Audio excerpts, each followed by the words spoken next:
Vidéo, on a vu que les choses ne se passaient pas forcément comme prévu. Et ben malheureusement ça continue un petit peu. Il s'est écoulé déjà un petit peu plus de 2 semaines entre la sortie de la dernière vidéo et le moment où je tourne ces images, et je n'ai absolument rien fait. Voilà, les imprévus ont fait que je n'ai absolument pas eu le temps de travailler, que ce soit sur le moteur, de mettre en place ce que vous m'avez conseillé dans les commentaires. Donc je n'ai absolument rien fait, le moteur n'a pas bougé. Et surtout là maintenant, il faut impérativement que je sorte la 306 qui est, comme tu as pu le voir, dans mon jardin. Donc il va falloir qu'on la remette sur ses roues, qu'on l'amène au garage. Et avant d'y jeter le moteur dedans, il faut qu'on s'occupe des trains roulants. Donc j'ai commandé des rotules axiales, j'ai commandé des roulements, j'ai commandé également des supports moteurs. Mais avant de monter tout ça, ouais, il faut qu'on sorte la 306 de là parce que je ne peux pas travailler. Déjà le temps est en train de se gâter. Il a fait beau jusqu'à maintenant. La seule journée que j'ai pour travailler sur la 306, il commence à flotter, il commence à y avoir du vent. Donc d'ailleurs j'espère que tu m'entends bien. Voilà.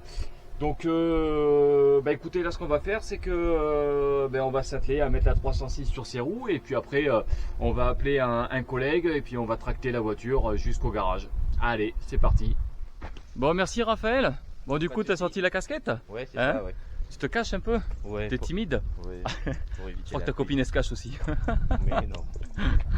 Bon, voilà. Et écoute, en tout cas merci beaucoup Raphaël pour ton coup de main. Mais oui. Regardez-moi ça, 2 306 coupés, c'est pas beau? Bon, allez, qu'est-ce qu'on fait, on y va? On y va. Allez, go alors. Bon, et bien ça fait partie des imprévus. Je me suis pas rendu compte que j'avais appuyé sur la touche off pour le micro, hein. Du coup, j'ai pas enregistré ce que je vous disais quand j'étais dans la 306 en train de me faire tracter. Donc j'ai essayé de vous montrer un petit peu l'intérieur, un petit peu ce que j'avais fait et tout ça. Donc le volant GT2i, juste avant c'était le toit ouvrant. Parce qu'avant il n'était pas fonctionnel et maintenant il est, hein. J'avais racheté un toit ouvrant, d'ailleurs j'avais fait une vidéo je crois où je fais la pose du toit ouvrant, c'était une belle petite galère. Et puis là on roule tranquillement jusqu'au garage. Bon, ça va, le garage il est pas loin, il est à peu près à 500 mètres, donc bon. Tu cadres le fion à... Ouais. Non, je déconne. Je vais te foutre après. Ça va me rajouter du boulot. Allez, on va aller jusqu'au bout. Et puis je pense qu'on va pas être mal. Ouais.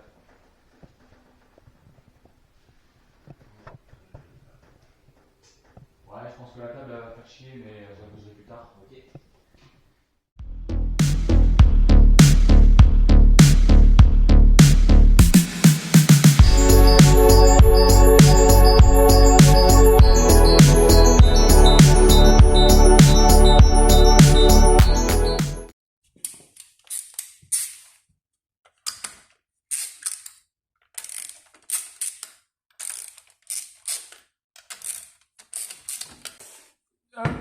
Donc on va s'enlever la roue.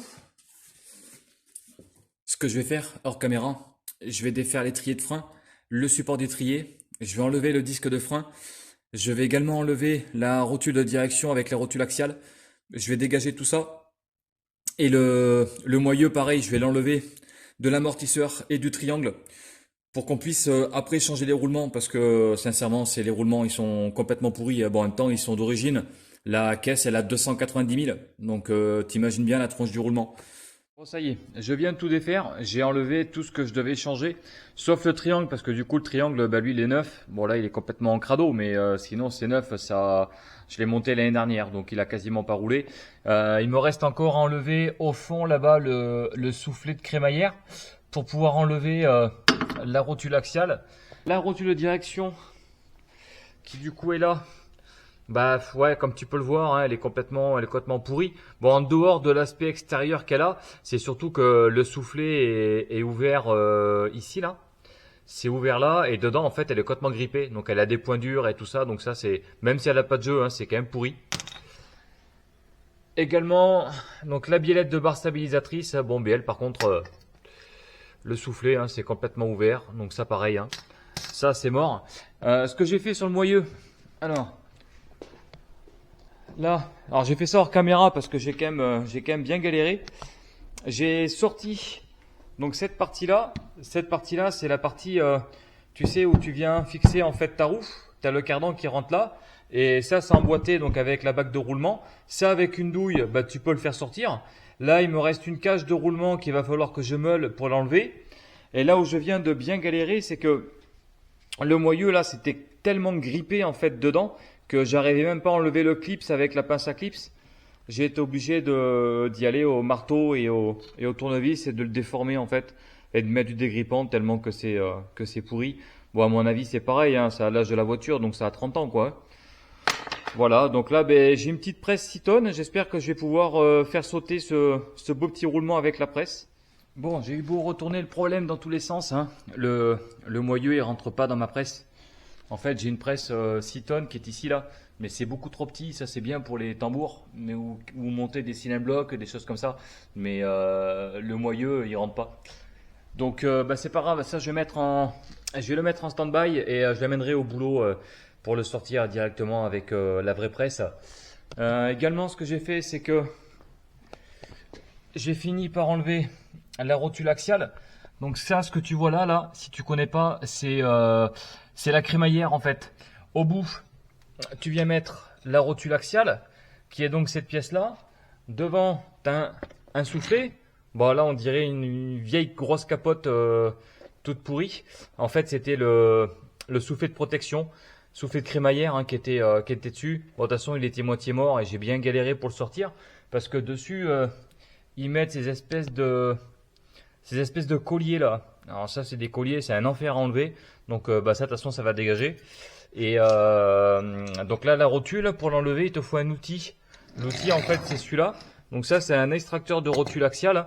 En fait, tu viens l'enfiler sur la rotule axiale et en fait, en tournant, dedans, tu as des rouleaux qui viennent serrer et bah, du coup ça te permet de dévisser la rotule parce que la rotule en fait elle se dévisse par ici là et comme il n'y a pas d'empreinte, il n'y a rien, ben, tu es obligé d'utiliser cet outil là. Voilà, donc là on va dire que tout le côté gauche, tout le côté conducteur de la voiture est démonté. Donc là maintenant ben, je vais m'attaquer au côté droit et puis je vais refaire exactement la même chose. Les moyeux sont enfin prêts. Alors ça a été un petit peu plus compliqué que prévu, c'est que tout était vraiment grippé dedans. Donc au boulot, on a un extracteur en fait pneumatique. Alors c'est pas une presse, hein, c'est quelque chose qui vient tirer en fait le roulement. Et bah, du coup ça n'a pas fonctionné. Hein. Donc j'ai mon collègue de boulot, merci Dylan, qui en fait chez lui a une presse 12 tonnes et qui a pu m'extraire les vieux roulements pour y mettre les neufs. Donc ça au moins c'est fait. Également ce que je voulais faire c'était les sablés. Alors je les ai sablés mais vraiment légèrement parce qu'il y en avait, surtout celui-là, il était vraiment tout gras, il n'était pas joli du tout. Et là on peut voir que bon c'est pas neuf mais disons qu'au moins ils sont propres. Après bon l'esthétique sur ça on s'en fout un petit peu. Là ce qu'on va faire c'est qu'on va se poser rapidement les deux rotules axiales avec les deux rotules de direction ainsi que les soufflets de crémaillère. Voilà donc là du coup c'est que de la pièce neuve. Et puis après on va commencer certainement à s'assembler le bloc. Bon ça risque d'être un petit peu sombre mais je voulais au moins te montrer si c'est quelque chose que tu n'as jamais fait. Je voulais au moins te montrer comment ça se passe. Donc ça en fait c'est ma rotule axiale que je suis venu visser directement sur ma crémaillère. Et ça, c'est donc l'outil que tu viens enquiller dessus. Ensuite, tu vas tourner.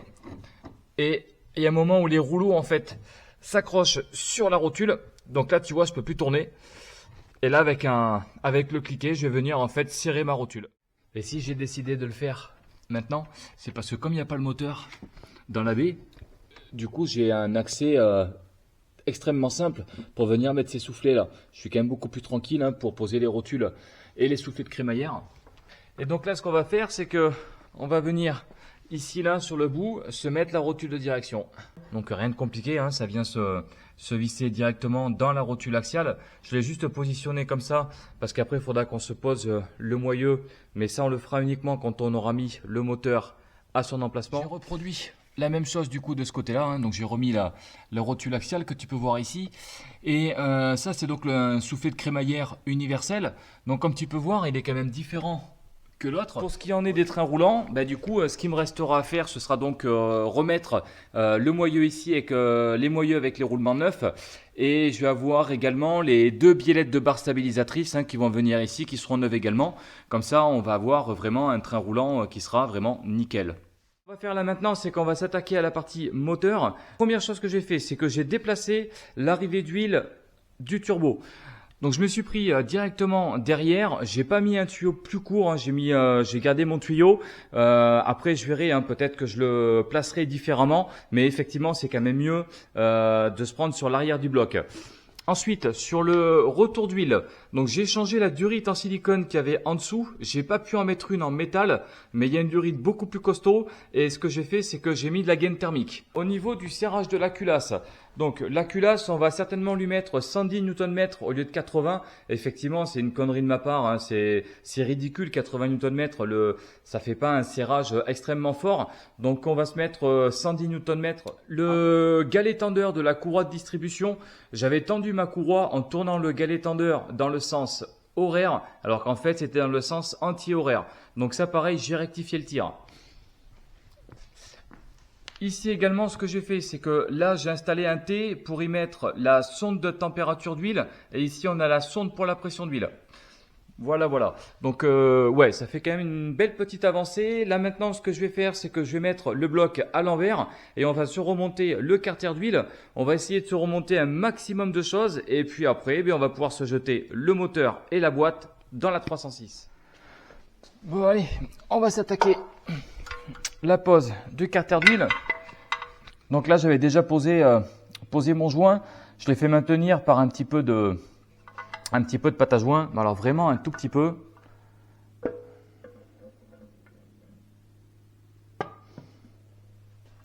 Bien évidemment, je n'avais pas anticipé le fait que ça me bloque. Ça commence bien. C'est pas grave, je le bougerai après. Je vais enlever ça déjà pour commencer. Et ouais, parce que ici, là, on a les pattes pour maintenir le compresseur de clim. Climatisation qui ne fonctionne plus sur le véhicule parce que j'ai tout enlevé, sauf le compresseur de clim pour maintenir en fait ma courroie d'accessoires avec le galet tendeur et tout ce qui va avec. Allez.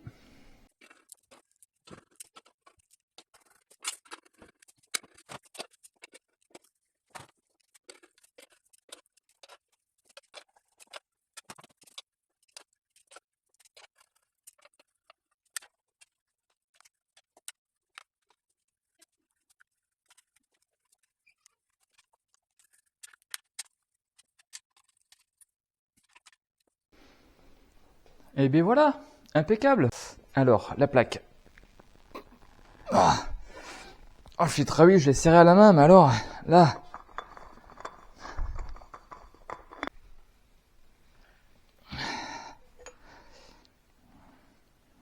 Ok.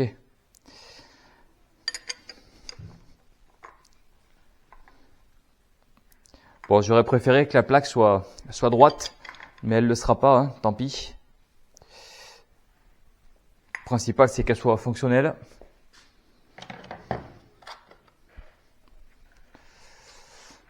Donc là, après, je peux remettre la vis sans trop de difficulté. Ok. Bon, et bien ça, c'est impeccable. On se repose le filtre à huile. Tac.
se retrouve 2 jours plus tard. Bon, mais comme tu peux le voir, hein, ça n'a pas beaucoup avancé. Par contre, ce que j'ai fait, c'est que j'ai été récupérer le volant moteur d'origine de la XSI. J'ai également récupéré l'embrayage. Ce que j'ai fait, c'est que j'ai monté ici le joint spi de Villebrequin. Et surtout, j'ai décidé une chose. Dans 4 jours, on sera samedi. J'ai décidé que samedi soir, la 306, elle démarre. Alors, ce volant moteur.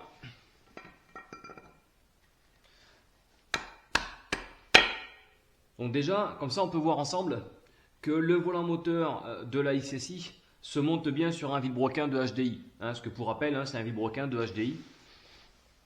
Et c'est vrai qu'avec toutes les galères que j'ai eues, ben, je pensais qu'on aurait pu avoir un couac à ce niveau-là. Mais apparemment, c'est pas le cas. Donc c'est plutôt une bonne chose.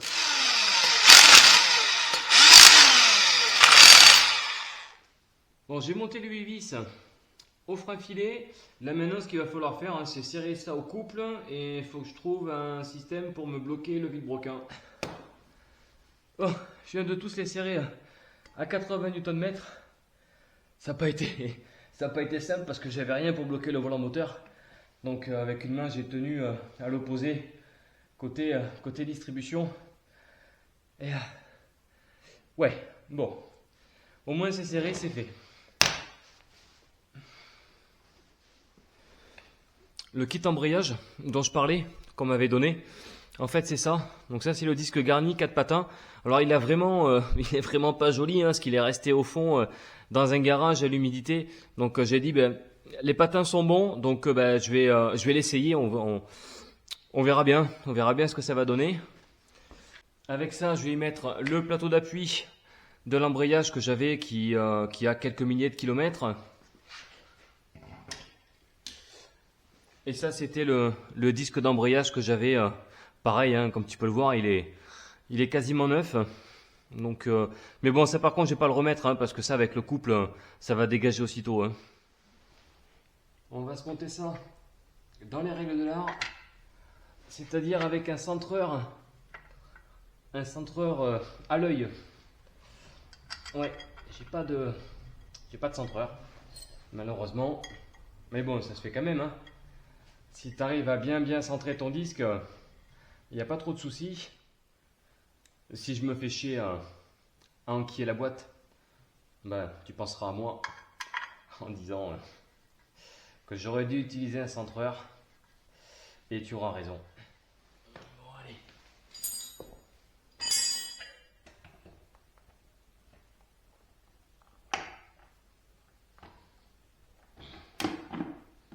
Oh.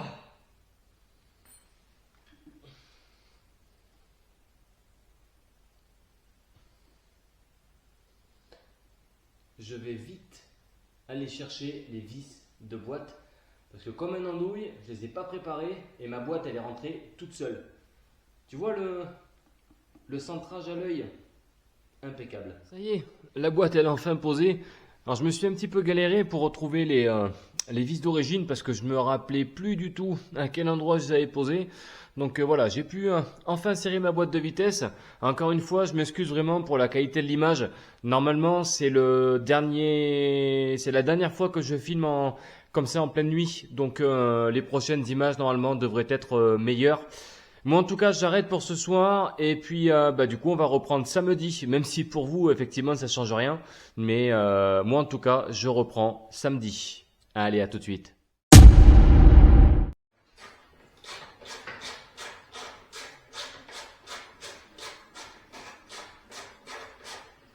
Bon, ça y est, on est samedi. Il y a les renforts qui sont là, ils sont déjà en train de me dépouiller la 306, putain. Normalement, les gars, on est censé la remonter, pas la démonter, la bagnole. Bon, allez, impeccable. Tu fais quoi, Mathieu? Du coup, tu restes avec... Ouais, non, là c'est bon, je pense. Je vais me foutre avec Ouais, comme ça, on va se faire le support moteur. Ouais. Et puis, bah écoute, toi, je te laisse devant la caméra. Je vais démonter. Ça marche. Allez, ça roule. Le pare-choc est enfin tombé. Donc ouais, ils ont démonté le pare-choc, les phares, le radiateur, les ventilateurs.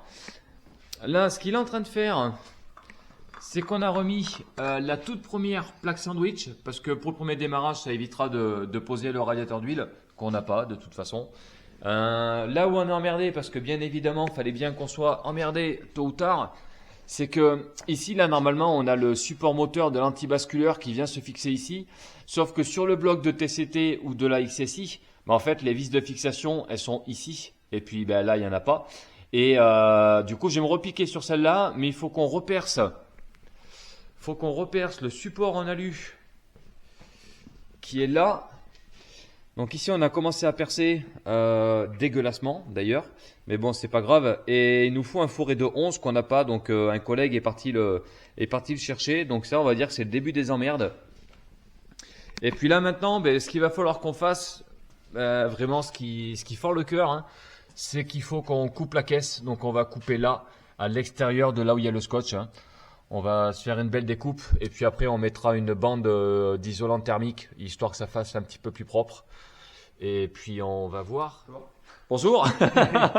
Merci Romain pour regardez, un bel intermédiaire. Comme ça je vais pouvoir virer l'intermédiaire d'origine. Et ça c'est du groupe N, hein, c'est ça? C'est ça, en acier. Ouais, groupe N acier. Donc c'est nickel parce que du coup moi j'avais la partie silencieux. Donc là maintenant j'aurai la partie intermédiaire. Donc c'est plutôt cool. On va voir parce qu'on n'est même pas sûr que ça va se monter. Donc on va voir, on verra ça. Bon, Allez. go.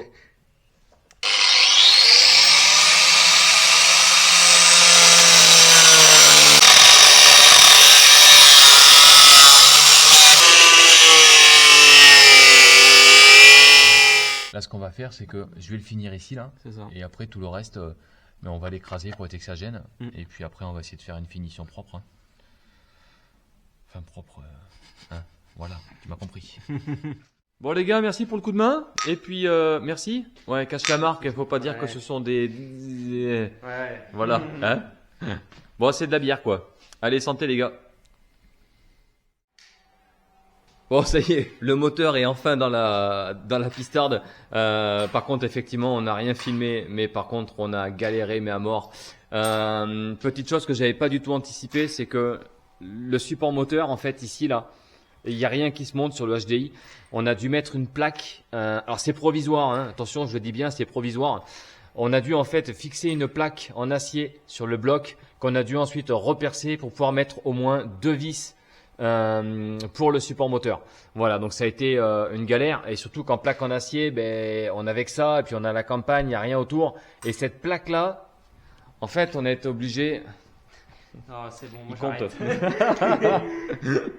On a été obligé de la piquer sur ma presse. Hein, voilà. Bon, et tant pis. Hein. De toute façon, la presse c'était une merde. J'arrivais à rien faire avec. Donc c'est pas bien grave.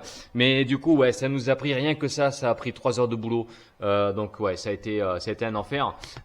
Sinon, pour tout le reste, c'est ok. Hein, niveau boîte, bon, vu que c'est la boîte d'origine de la XSI, ça s'est bien monté. L'antibasculeur, pas de souci particulier. Le démarreur, lui, il est en place. Donc là maintenant, il va falloir ici qu'on se remette tout le support des parties accessoires, hein, donc alternateur et pompe de DA. En espérant que ça passe. Il me semble qu'il y a des éléments là qu'il va falloir gratter par-ci par-là, mais sinon ça devrait le faire. Donc voilà. Mathieu qui nous prépare le café, les mains dans les poches. Enfin bon, ouais, on a quand même bien galéré quoi. Donc on est samedi, il est 17h, on est censé faire le premier démarrage ce soir. Et pour l'instant, on va dire que c'est mal barré. Ouais, également. Là où on a coupé tout à l'heure, j'ai pu poser de la bande thermique. Je crois que c'est la chose la plus jolie qu'on a fait aujourd'hui. Et du coup, on s'est rendu compte aussi qu'on avait un autre problème, c'est que en fait, la descente pour la partie échappement n'est pas la même que celle d'origine. Donc, il va falloir qu'on se fasse un truc sur mesure. Mais bon, ça ne nous empêchera pas le premier démarrage, même en échappement libre. Mais c'est vrai que j'aurais préféré quand même mettre l'échappement en place. Hein. Même ici, là, pour mettre toute la partie admission, tout ça, ouais, ça va être bien serré. Mais bon, on verra tout à l'heure. Bon, je crois qu'on se retrouve à peu près, combien de temps après? 5 heures, 6 heures, à peu près. 12 heures. Ouais. Bon, c'était une vraie galère parce que, en fait, à côté enfin en dehors du support moteur là qu'on a dû faire sur mesure. En fait, il y avait toute cette partie-là qui, pareil, il a fallu bidouiller en fait, hein, tout ce qui est support d'alternateur, de pompe de DA, tout ça, il a fallu en fait tout bidouiller. Et, franchement, ça a été une vraie galère. Qu'est-ce qu'on a fait d'autre entre-temps? On a posé la rampe d'injection du XSI.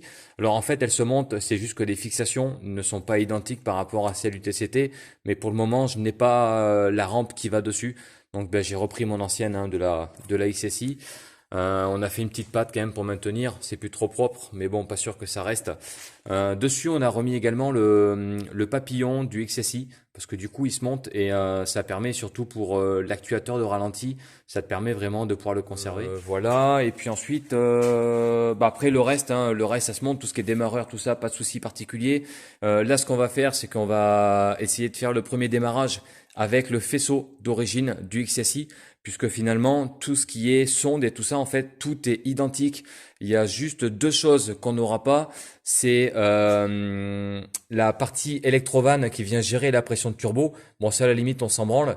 Et surtout sur le calculateur du TCT, il y a un tuyau qui sert pour le capteur map, que du coup on n'aura pas non plus. Mais bon, on s'en fout, c'est juste pour un premier démarrage. Sinon tout le reste du faisceau, tout est pareil. Bon allez, premier démarrage. Il n'y a pas de ligne, il n'y a rien, ça risque de faire un petit peu de bordel et la batterie est moitié cramée. Bon.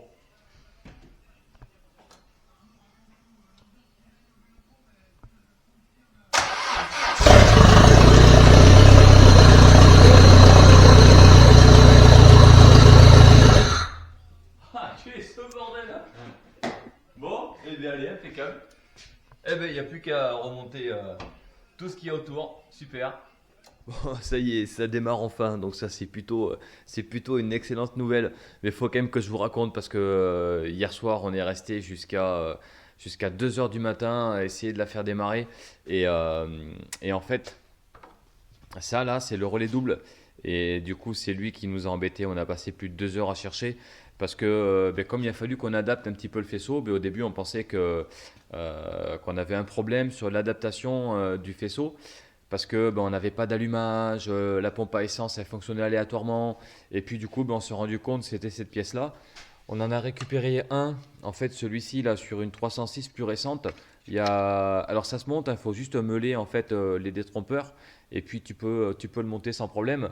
On avait également la batterie qui était un petit peu fatiguée. Donc ouais, vraiment pas simple. Ça a été vraiment une sale fin de soirée quand tu passes 2 heures comme ça à essayer de comprendre qu'est-ce qui a pu se passer.